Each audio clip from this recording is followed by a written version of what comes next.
N-Team storyline explained by Bookish Theories Part 2. We have 3 Bookish Theories video and the music video for Warcry. So the first video is Firework explained and connection with the Blood Altar and Hypen storyline and the Dark Moon as a whole. We learned about this kind of stuff in part 1. I was really intrigued. That video was an hour long, so yeah, I talked a lot and I theorized a little bit, and I really love Bookish Theories videos because, as I've said it in part 1, that like it's easy for me to theorize and say like, yeah, you are right, you were correct in that sense, but like we already have the information that back then Bookish Theory didn't have, and she figured it out really cleverly. So I'm going to leave link to Bookish Theory's channel in the description. Check it out. She has a lot of videos on different groups, so if you confused on some music videos and storylines, check her channel out. She's really clever. So yeah, so I already checked out Firework music video. It's on the channel on my N-Team playlist if you're interested. And I really enjoyed that music video, and Firework is probably one of, if not my favorite N-Team song as of right now, and it was maybe the first N-Team song that I've ever heard, so it has a really deep like connection in my heart. So, and the music video itself, it is just like amazing, and I think I said it that Firework and Aurashi, those both music videos, those two were my favorite during the marathon. So yeah, let's jump right into it.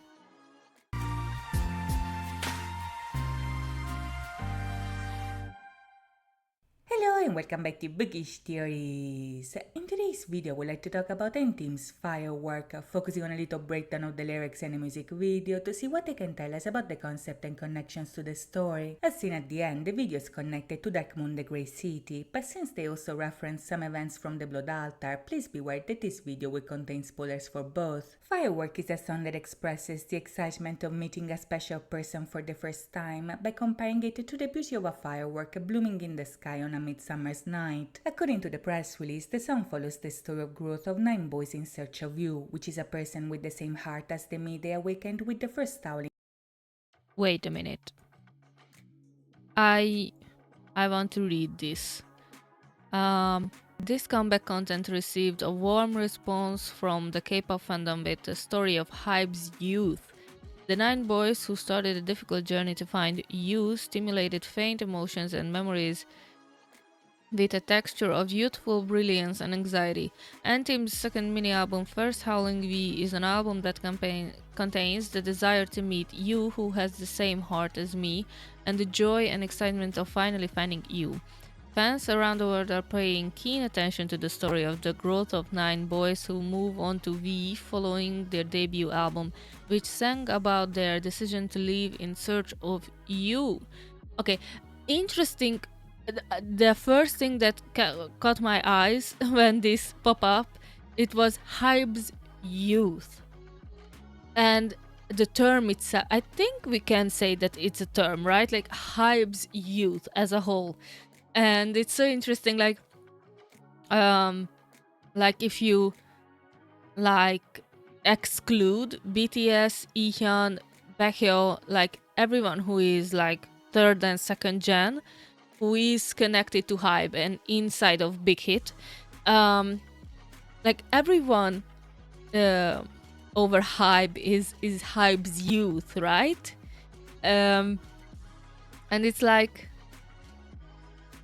it's interesting because if you want to include BTS based on storyline, this Hype's youth is also has a meaning, because of course, like, BTS is linked to the idea of the most beautiful moment in life, and being young and youthful, and telling the story of like growing up. And that's the same story that TXT adopted and took it to the whole nother level with magical elements and stuff like that. And BTS also has like different timelines and traveling in time. So it's really interesting how, like, I think, like, you know, guys, when every, like, the big four, how would you describe each company's like trades, or what kind of word would you associate with each company out of the big four? And it's like SM, the vocals. SM has probably basically the best vocals in the industry. YG, it's the electronic sound and the experimental music. Although SM also tapped into that with NCT, but that's a whole nother thing. SM is vocals, YG is like the weird, like, experimental things. JYP is like, I wouldn't say that they... I'm going to leave it to you guys. Leave it in the comments. One word that would describe, or one trade that really fits into the JYP style-esque family entertainment agency style. Because I'm not sure, I'm always a little bit in trouble with JYP. Weird. Okay, and if you think about Hype as the fourth, the big four, it's like, for me at least, it's storytelling. Like, they have such heavy emphasis on music videos and how the music video always have to tell a story, and that began with Lumpens when he was invited to do BTS's music videos and include the BU in the music videos. So, and even Lumpens said it. By the way, he is the director of a lot of BTS's music videos, and even he worked with TXT as well, or currently working with them. And I think Lumpens is a really trustworthy individual who is like invited back a lot of times into Hype's building and to work with the artist under Hype. He put a heavy emphasis on that music and visuals working together and working in harmony is really important to the audience. And I also believe that this is true. But I always say that for me, music is first. Music coming first. Vocals, production, everything, and then the visuals. But when you have both working together coherently, it's the best thing that you can wish for. And Hype is always putting a lot of work into the music videos. Not that other K-pop agencies are not doing the same thing, but it's just Hype put some kind of like coziness, or like you will open your eyes and watch for clues, and it's something weird, but it's like lure you in and you want to watch more. And this happened with me as well, because I really enjoy the storylines and lore inside, or like a side quest when I am listening music. And Hype is the best if you want to like catch a really good storyline and good music. And yeah, it's just like, it's good. And yeah, Hype's youth, I like it.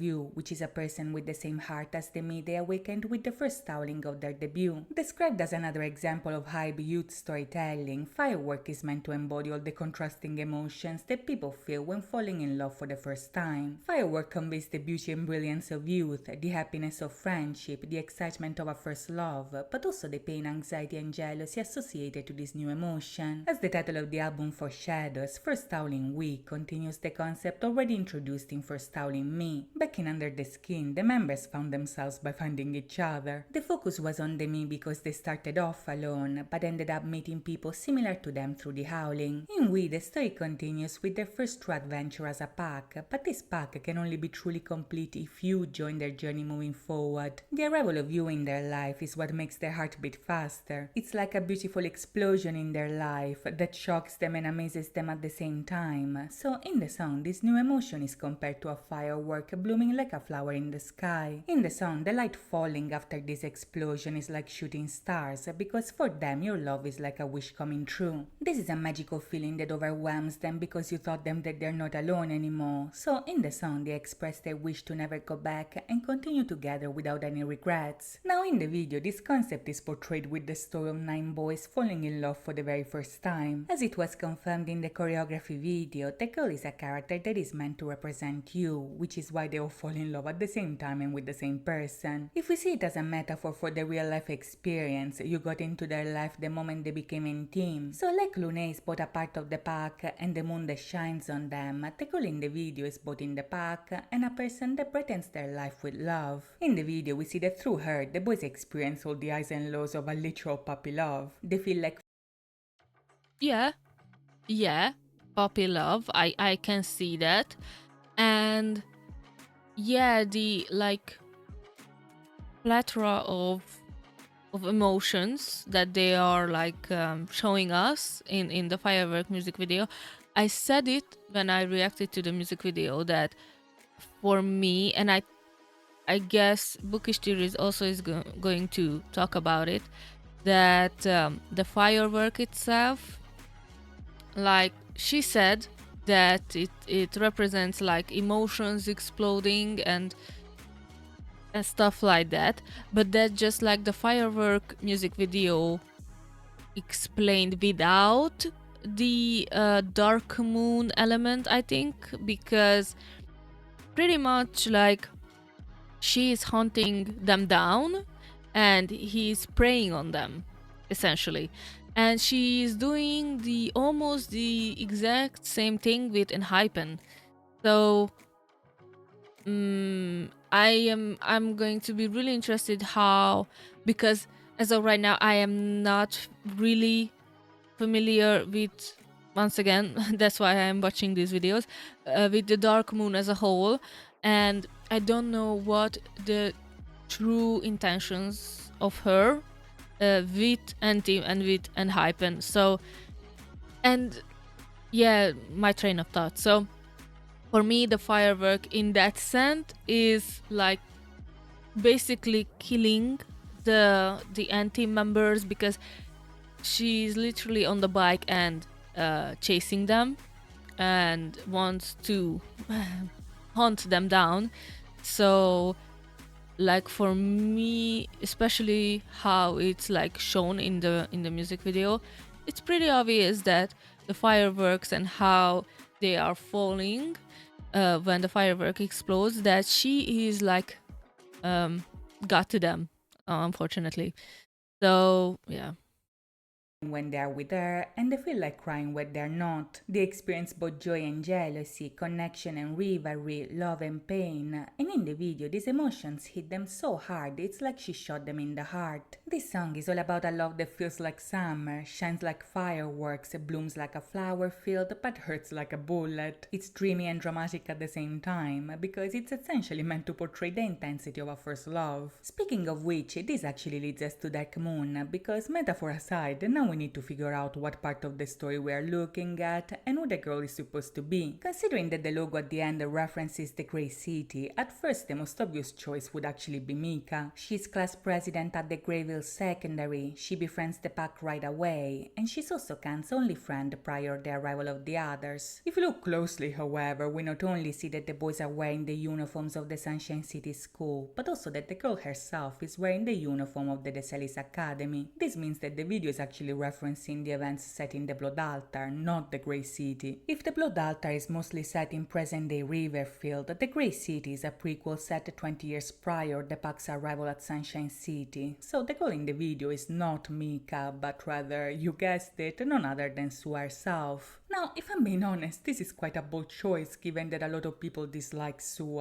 but on second thought, I actually think that there might be a very specific reason as to why they included her and not Mika. If you've been following the Blood Altar, then you might have noticed that Firework is actually a very loose adaptation of the events. In the video, for instance, the members are seen celebrating the girl's birthday all together. She hangs with them, runs with them, she spends a lot of time with the pack, and she even sleeps with them on several occasions. Since all of them have feelings for her, this closeness creates jealousy and friction within the pack, so much so that even if at first the members are happy, soon enough they find themselves miserable and in pain. Now, in the Blood Altar, none of this takes place, because even if Sua befriends them and the pack is drawn to her, they certainly don't celebrate her birthday and much less sleep together. They are close, but not that close, so the setup of the video is very different in comparison to the Blood Altar, that is, with the exception of one major scene. Right at the end, the video shows us the pack sleeping together on the beach. In the middle of the night, Khan wakes up and Sua joins him in the fog. As a lunar eclipse takes place, Khan's eyes begin to glow gold, and the two of them exchange a meaningful look under the light of the blood moon. Now, this is a direct reference to chapter 3 of the Blood Altar. In the night of the lunar eclipse, Sua runs to the beach after having a nightmare. When she gets there, she runs into Khan, who is half transformed under the moonlight and is watching the eclipse by himself. Khan is very flustered by Sua's appearance, and the next day, Ailey actually explains the reason why. During a lunar eclipse, werewolves fall in love with the first person they see, and if this happens, they are bound to love only them for the rest of their lives. Since during the eclipse, Sua was the first person Khan saw, this means that now he cannot love anybody else but her for the rest of his life. Now, the fact that they included this scene is actually very fitting to the concept, because Jesus Christ. Okay. That took a turn. Okay. All right. Another like werewolf lore that I didn't heard about. Okay. Interesting. So essentially, like, let's go back a little bit. We are not talking about the same exact girl that was with Enhypen. That girl is a more positive person, a positive individual, and this character is not really beloved. Okay. Right. I mean,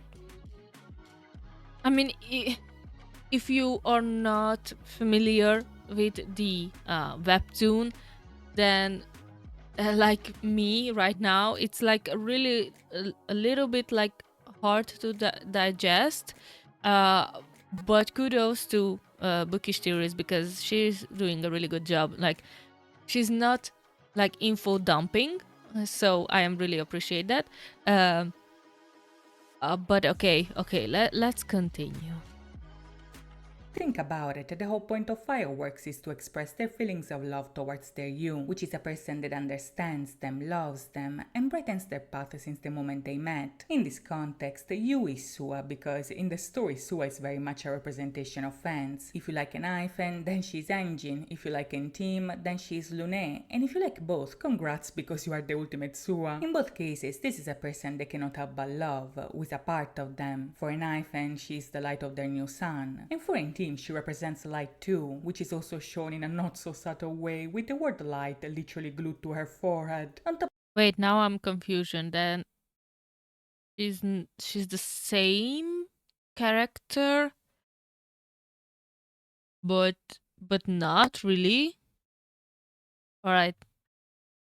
Of that, Sua is the reincarnation of a princess called Selene, a name that, much like Lune, is associated to the moon. In the story, Selene is given powers by drinking the blood of Varger, a wolf god who is also a direct ancestor of Khan. Since Sua/Selene is the light and has the loyalty of both the werewolves and the vampires, she's like a bridge that connects the two in the story. She's their protector, she's meant to bring peace, ironically enough, and in turn they are devoted to her through time and space. Who knows, maybe in the future this character will also show up in the Grey City, maybe with a flashback or even a flash forward, but for now we'll have to wait and see. In the meantime, however, I hope you guys enjoyed this video, and if you did, please think about liking and Nah, subscribing. I don't. As always, I don't. thank you so much for watching, guys. No, I'll see I you don't next think time. she's a positive character. Bye-bye.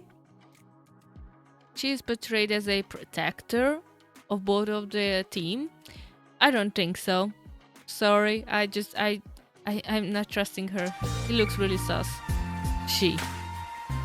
Alright, so we have our next video. N-Team First Howling, now Comeback Loose, plus Dark Moon lore connections, Starline Val, plus tracklist. Alright, so I'm pretty sure that a lot of songs this includes in this explanation video that I am not familiar with. I hope, I mean, Bookish Theory is not playing snippets of songs, so I am not going to be spoiled, I guess. But let's go.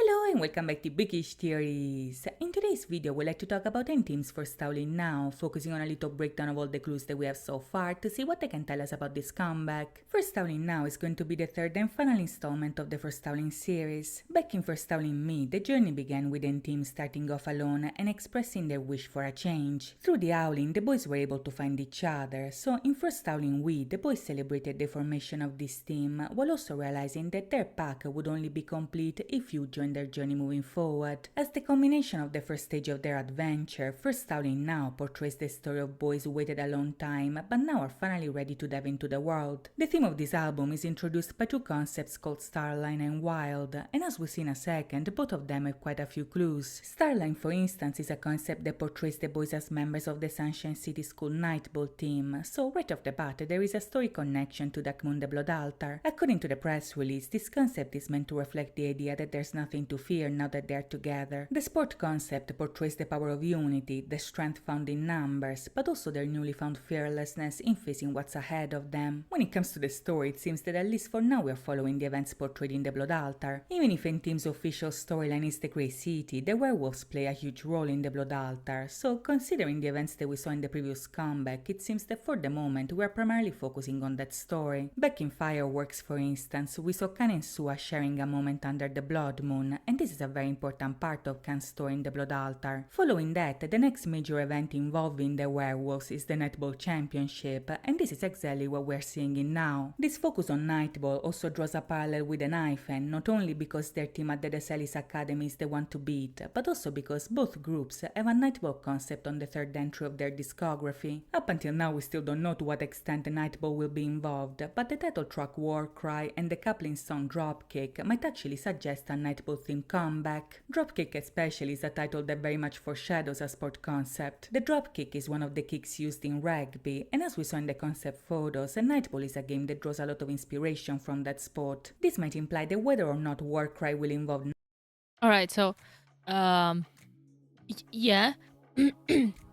Yeah, I've heard Dropkick, but I didn't saw the music video, so in part 3 we are going to check out Dropkick music video as well.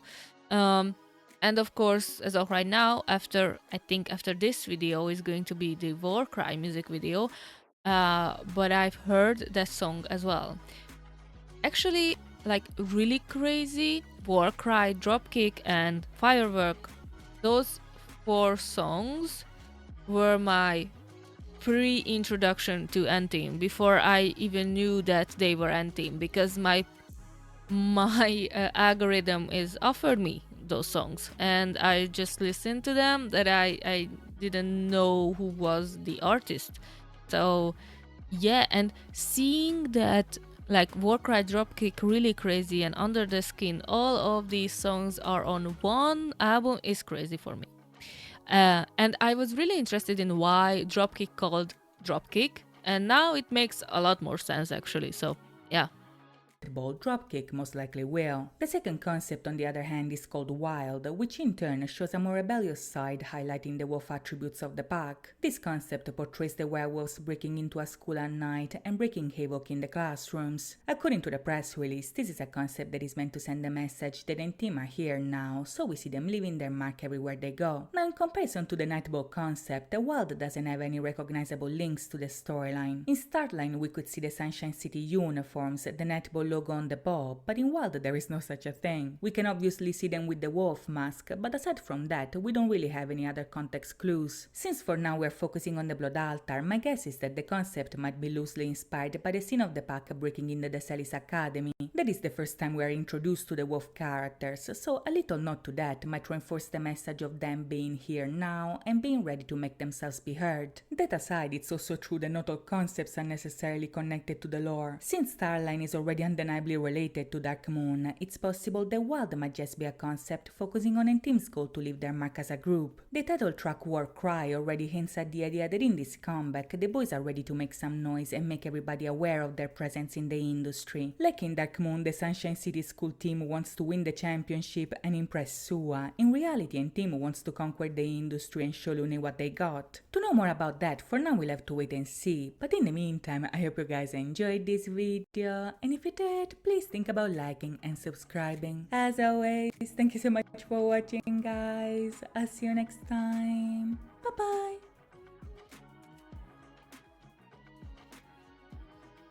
Alright, we are jumping into Warcry. And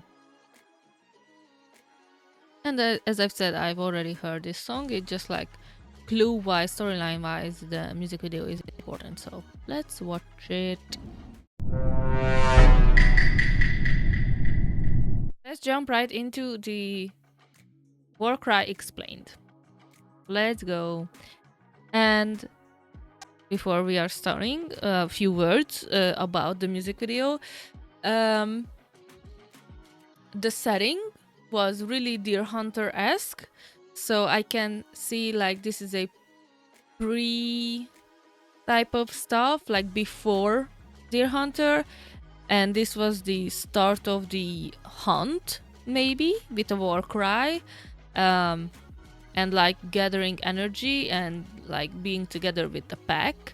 And as Bookish Theory said in the previous video that they are ready to be exposed to the music industry and show what they can do outside of lore, like a marketing wise, like that standpoint, it makes sense. But inside the Dark Moon Grey City lore, I would say that everything is connected.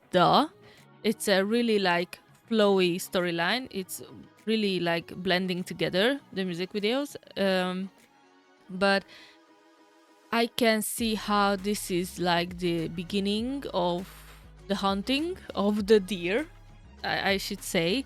But yeah, we saw in this music video a lot of glowing eyes. That was pretty obvious, and I think we didn't saw this much like wolf-esque attitude from them in other music videos. There was a few, but this was like packed with glowing eyes, and like Nicholas is howling or like doing the war cry, and it's like really animalistic, understandably. And yeah, I mean, nothing like really standing out. In the beginning, Kay, as the pack leader, put on the necklace, which is the symbol of the Dark Moon, the Grey City lore. That was the necklace's pendant kind of stuff. And he was wearing white fur. I guess that's a royalty kind of thing, because of like his lineage of wolves, and he is the current alpha, and like he is the descendant of the wolf god, or I don't know who. And yeah, right now I can see like Kay's royalty. I can see that. Yeah, sure. I hope this video is going to be better. It's not going to lag that much.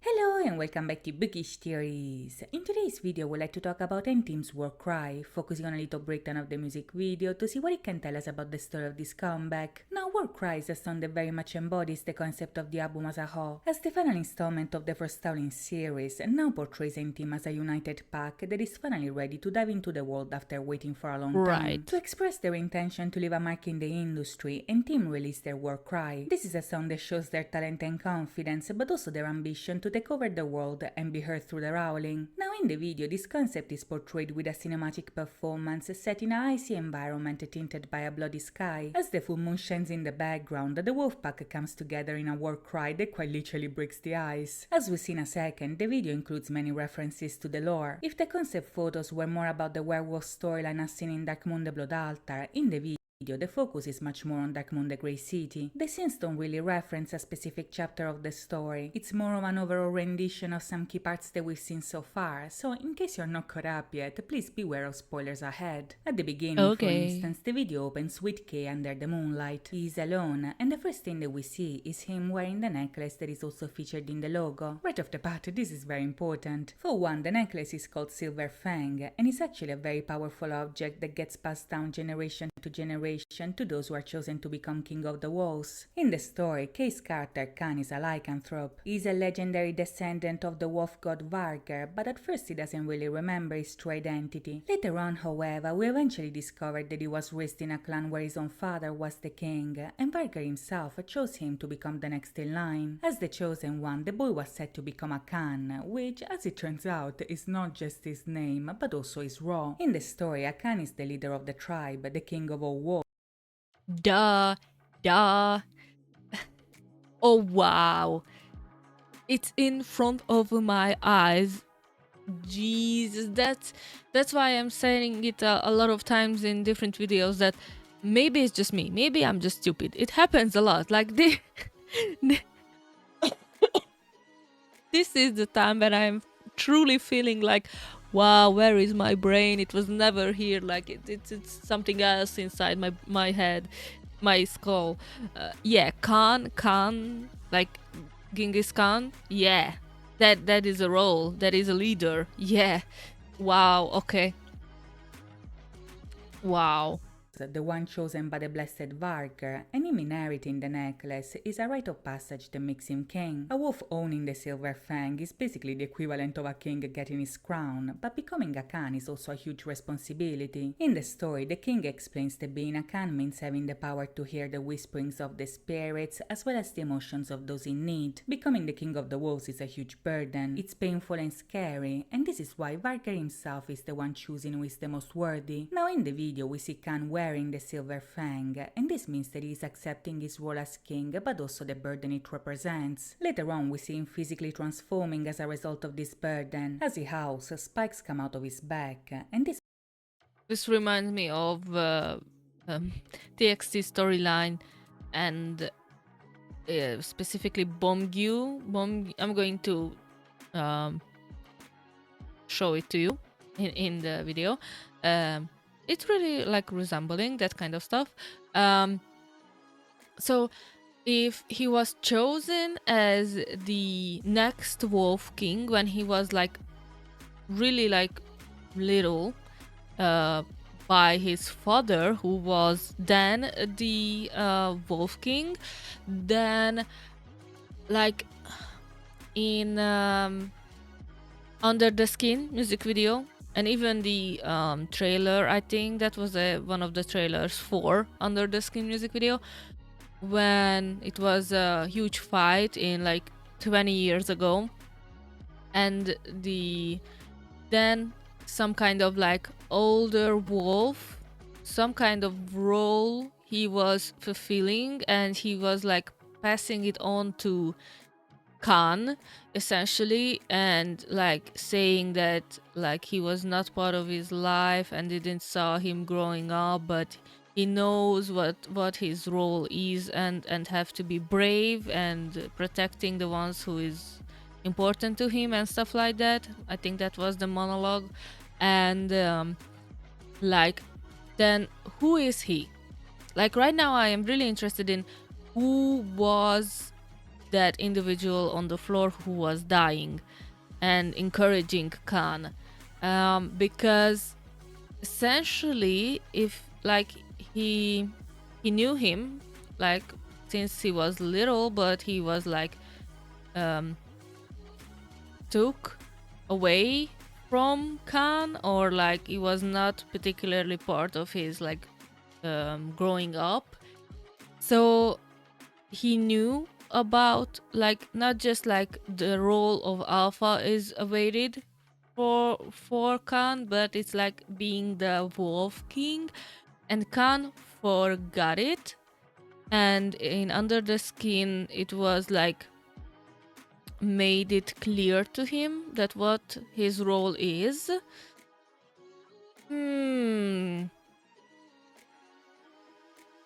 Maybe that's why he has in Yukikari, that was the music video, I think. Like he attacked Harua and has like really like bad mental state and that kind of stuff, because he's like in,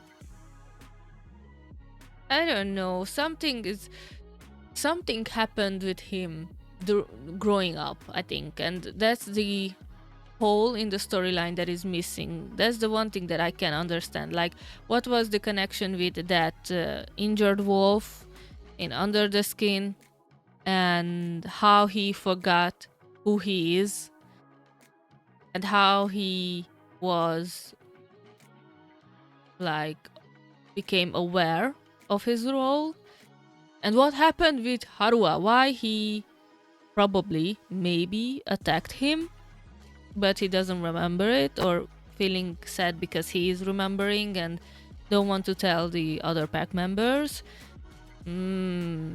Okay, interesting. Okay, that's what I said with Hive Lores. Like, This might symbolize all the pain that Khan will have to endure throughout the story as a whole. The main source of this pain is obviously the vampires, who are the main antagonists of this story. In comparison to the Blood Altar, the vampires that we meet in the Grey City are violent and manipulative monsters. In the video, we see that the sky is red, and this is a direct reference to the story. In the Grey City, the red sky anticipates the arrival of the vampires, and the redder the sky gets, the more vampires there are. When the sky gets as red as the one in the video, it means that an army is coming, and as we see in DMV, this army is led by vampires with red hoods. Now, these are none other than the Red Hood Sisters, which is a group of female vampires with psychic abilities. The design of these villains is actually a very cool reference to Little Red Riding Hood. If in the fairy tale the wolf is the predator and the girl is the victim, in the Grey City it's the opposite. Okay. This time the wolves are the prey that must survive the attack of the Red Hoods, and these Red Hoods are a huge danger. Their goal is actually to create Daywalkers, which are vampires able to walk under the sun. In order to accomplish this, however, they need werewolf blood. They kidnap wolves in order to experiment on them, while at the same time using mind control to enslave the population and use them as human shields. In the video, we see that the sisters unleash an army of vampires against the wolves, and this is very similar to what we see in the Grey City. I don't think that it's effective. It's efficient. I'm just saying. Like, if you think about it, like using human shields, I don't think that's like